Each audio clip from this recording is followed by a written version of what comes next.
And before we get into today's story, if you're a fan of the strange, dark, and unnatural, please hit the like and subscribe button and click the notification bell so you don't miss any of my weekly uploads. So, this story is just crazy, and I've did some research and listened to other people tell it, and it is just mind-blowing. So, reincarnation, I was thinking about reincarnation before I even heard of this story. I was like, okay, people say that, children at a very young age usually start and they have all these memories and they have knowledge of things that they don't know. And I got to thinking, because I also am very interested in aliens and just paranormal activity, ghosts and spirits and just a whole lot of different things. I'm just very interested. And that's what this channel is primarily going to be about. So I got to thinking, and I started asking my friend, I was like, do you think that, reincarnation, questionable. I mean, people say, yes, it's true. Some people say, no, it's not true. It's just a hoax. I was like, what if it's not? And what if somebody was reincarnated that used to be an alien and now they got reincarnated to Earth? And she was like, I heard a story like that. I was like, no way. She was like, yeah, look it up. So I dug in.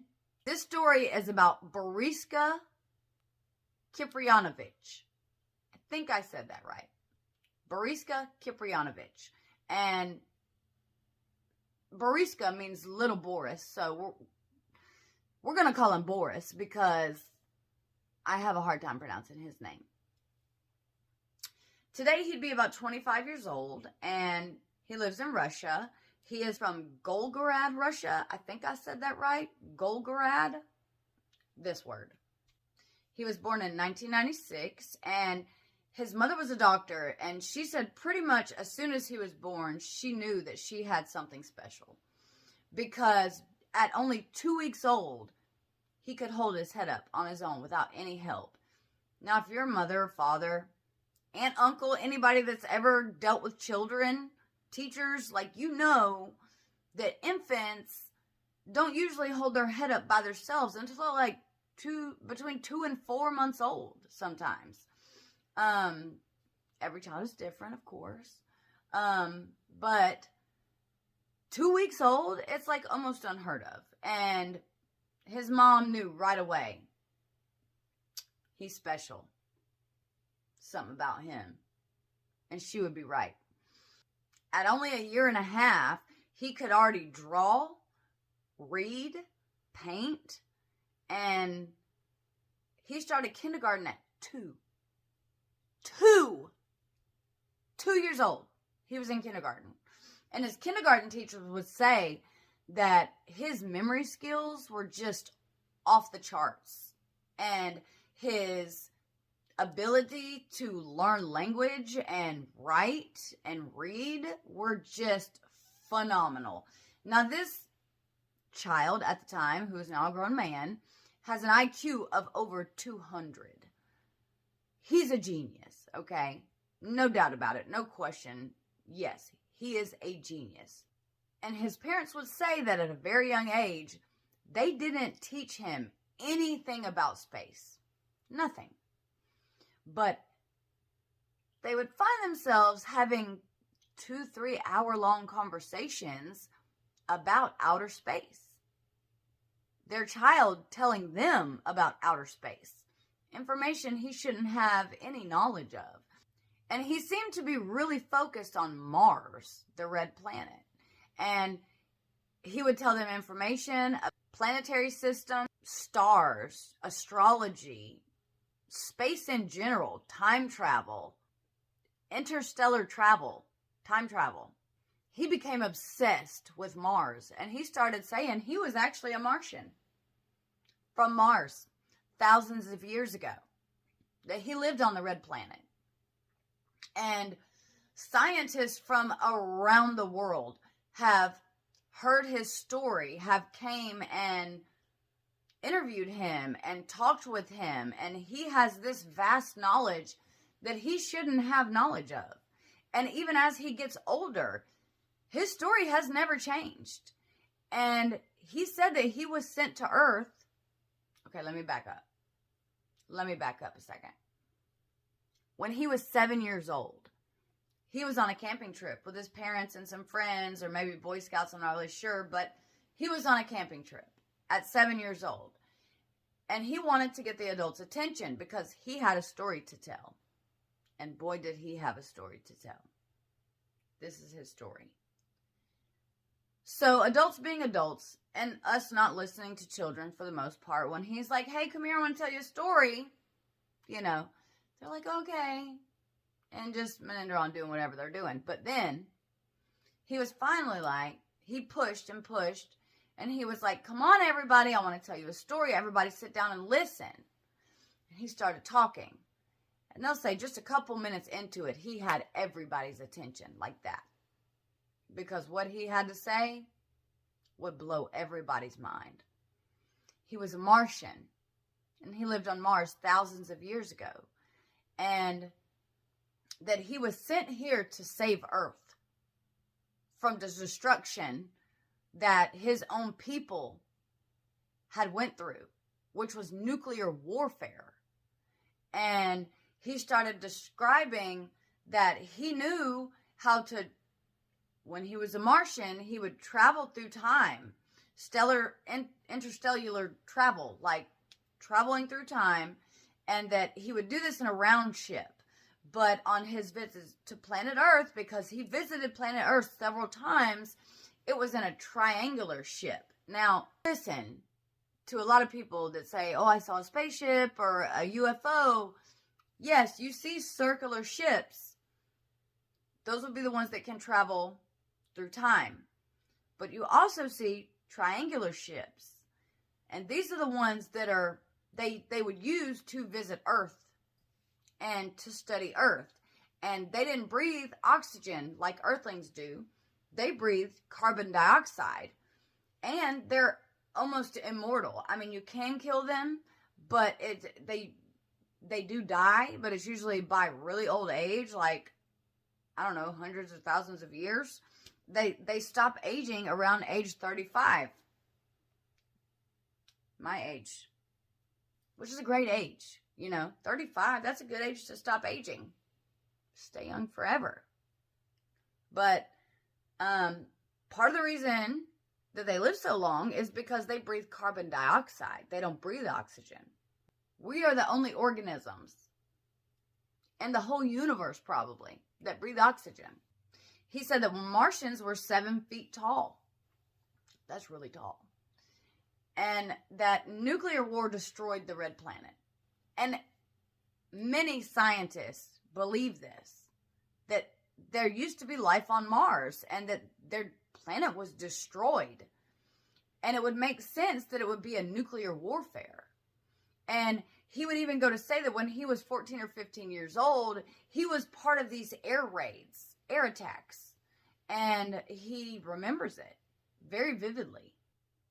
He even said that some of the Martians on Mars survived. Very few, but there are some. But they had to go underground. And that is why we don't see life on planet Mars. It's because it's all underground now. That they had to rebuild their weapons. And actually, in 1988, there were 2 bots, I guess you would call them, that were sent to Mars. And it was Phobos 1 and Phobos 2. And once they got there, neither one of them functioned correctly. They weren't functioning properly because it was like they're intruding on our land and we destroyed them, pretty much. But his vast knowledge of the universe and galaxies, there are over 100, like 100 or 100,000 galaxies in the universe. And the Milky Way is just one galaxy. And scientists feel like the number, either 100 or 100,000, is like, that's a small number. Think about how big our galaxy is, the Milky Way. It's almost unfathomable. But he would say at this campsite that he was a Martian and that he was sent here to save Earth from the same demise that came to Mars, which was nuclear warfare. He would also say that he is not the only one here on the planet Earth that is from Mars, that there have been several reincarnations from Martians to Earth to help save Earth. And these would be called the indigo children. And that's because they have an indigo aura that some people see auras. My mother is one of them. And these people, these indigo children, they have the color indigo as their aura. And these are Martians. So, Mom, if you see indigo, it's a Martian. Boris would also go to describe how intricate these spaceships are and how many layers they have. And, you know, the round ones, like he said, would travel through time, interstellar, and the square ones would come to Earth. And that there is still a lot to learn, that the Earth is hiding these secrets to life. And the Pyramid of Giza is one of these secrets. In 2017, so just a few years ago, they were using a cosmic ray technology to scan the Pyramid of Giza. What they found almost credits Boris and his story, that a long time ago, thousands of years ago, that the Martians were interacting with the Egyptians. Come on. Like, don't we all believe that the pyramids were built by aliens? We didn't have that technology to build the pyramids. But he said that Martians and the Egyptians were very cordial, and that the Pyramid of Giza is hiding secrets of life. When they did this scan in 2017, they found a 100-foot shaft, like hollow part in the pyramid. They don't know how to get to it. They don't know what it's hiding. They don't know what's in there, but it's there, which almost gives Boris credibility to his story. And he also said that there's a button or something behind the Sphinx's ear that will open the Sphinx. And that once the Sphinx is opened, it's going to change mankind completely. He doesn't necessarily say what's in there, but that it is revolutionary. So I'm thinking, and I think a lot of scientists are thinking, that it could be a spaceship that has interstellar travel abilities, or just something has something to do with life, and it's going to change mankind forever. And he says that the opening mechanism is behind the Sphinx's ear. He doesn't remember exactly where or how to open it. He just knows it is behind the ear. That is where we will find how to open the Sphinx to get these life-changing information. Why haven't they sent somebody to look yet? He's also worried about the tension between North Korea and the trigger-happy Kim Jong-uns. And he's saying that, you know, they're just waiting. They're just waiting for a time to push the button, nuclear attack, and the Earth will be destroyed just like Mars was. And that he's here to save us from that. But what? We need to get into the Pyramid of Giza and the Sphinx to find out these secrets that we need to know. And that we need to have a relationship, like we used to have a relationship with alien intelligence, but we broke off from that. And they still come, but we don't believe it. We're in such denial. I mean, think about the guy that was abducted. I mean, the one, Travis, the one, like, undisputable story of him being abducted. They all had the same story. They all took lie detector tests, and they all passed, and he was gone. Travis was gone, and then all of a sudden, he's back, and his story. We'll get into, that's a whole nother story. We'll get into that later. Right now, we're going to focus on Boris, okay? And Boris, at 7 years old, around this campfire, is telling this story. And at the end, he had everybody believing that he was a Martian and he was reincarnated to save this planet. And if you hear him speak, you would believe it too.